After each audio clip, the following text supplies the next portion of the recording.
The couple has not been charged with any crimes, and they deny all previous allegations of misconduct. Legendary rapper T.I. and his wife, R&B singer Tiny, disappeared from the public eye about halfway through 2021. It might have seemed like they just naturally faded out of the spotlight as their music careers came to an end, but the truth is actually much more shocking and much more upsetting. In early 2021, more than 30 people came forward to accuse T.I. and Tiny of some pretty horrible acts. The accusers alleged that T.I. and Tiny spiked their drinks, forced themselves on them, touched them without consent, kidnapped them, and falsely imprisoned them. These were obviously some seriously hefty allegations. T.I. took to Instagram to address the claims in an 8-minute video. He called the accusations egregious and disgusting, and then he strongly denied the allegations. He said that women who have been truly victimized deserve to have a platform and deserve to be heard, but with the people accusing him weren't true victims. T.I. called them evil and said that they were outright lying, and a lot of people actually rushed to support T.I. and Tiny,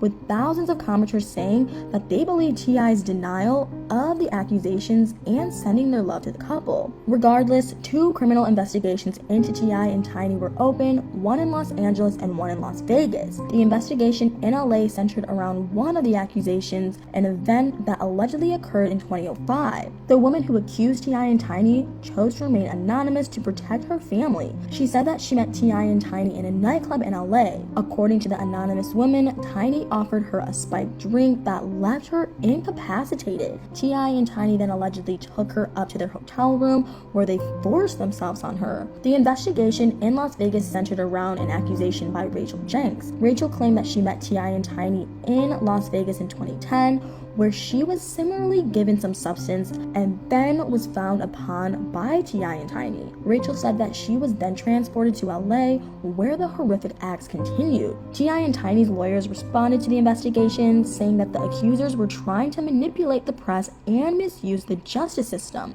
They called for the anonymous accusers to reveal their identity so that T.I. and Tiny's legal team could work to disprove the accusations. Once the 2 investigations were open, T.I. and Tiny stopped making public appearances. Instead, they chose to keep a low profile while under so much scrutiny. They were basically partially forced out of the limelight. Production of the couple's reality show, T.I. and Tiny Friends and Family Hustle, was canceled by VH1 and MTV Entertainment, and Marvel chose to not have T.I. return for their 3rd Ant-Man movie. T.I. did release a song while the investigations were going. The song was titled What It's Come To and talked about being up against liars. It's not entirely clear if the song was actually supposed to be about the allegations, but given the timing and the lyrics, I definitely think it was. The investigation continued for a few months until September 2021, when prosecutors announced that they would not bring criminal charges against T.I. and Tiny. The prosecutors pointed at the statute of limitation laws as the reason for not pursuing charges. For cases of the nature of the accusations brought against T.I. and Tiny, the statute of limitation in both LA and Las Vegas is 10 years. Since the alleged LA event happened in 2005 and the alleged Las Vegas event happened in 2010, both cases were dropped. In response to the case being dropped, a lawyer representing T.I. and Tiny stated that the couple was happy but not surprised. But Tyrone A. Blackburn, the lawyer representing the accusers, noted that the decision to not press charges did not mean that T.I. and Tiny were innocent of the alleged act. Tyrone said that this only highlighted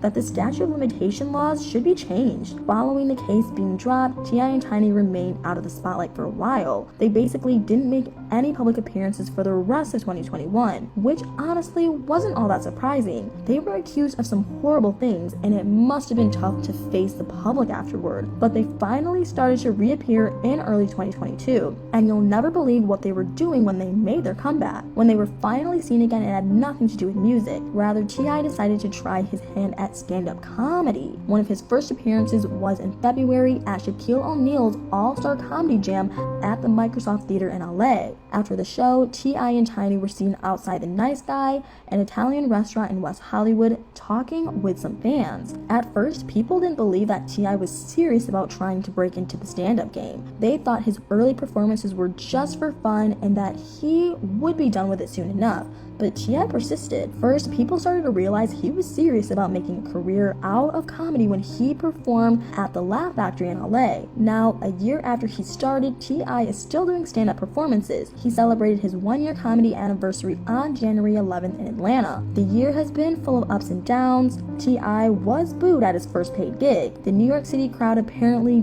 didn't like his material and made their displeasure known. T.I. seemed to have the right attitude about it though. He said that he loved being booed because he saw it as a challenge. At other shows, people apparently liked him so much that he even received standing ovations. The biggest drama of his new career came in April when the allegations against T.I. and Tiny were brought up by another comedian. Lauren Knight was performing in Atlanta with T.I. in the crowd. T.I. started heckling Lauren, telling her to take off her wig. Lauren responded that she would take off her wig if T.I. spoke on the allegations, and you'll never believe how T.I. responded. He got up and stormed the stage. Then he grabbed the microphone from Lauren and confronted her for her comment. T.I. said that there was no case, that he did nothing wrong, and that Tiny did nothing wrong either. He said that he would continue to defend himself if people brought up the allegations.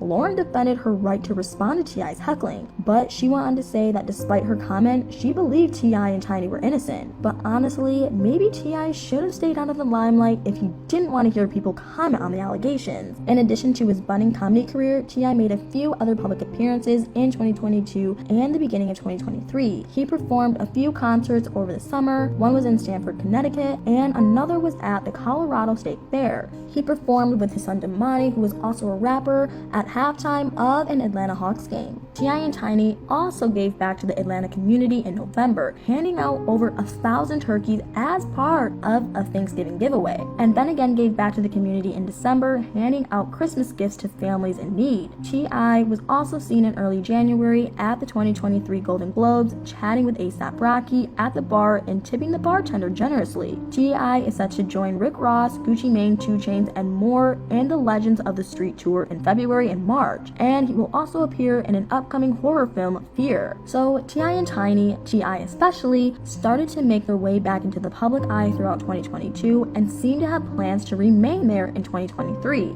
But now I want to know what you guys think about that. Should T.I. and Tiny have stayed away from the spotlight after the horrific allegations brought up against them in 2021? And do you think the allegations were actually true? Let me know in the comments below.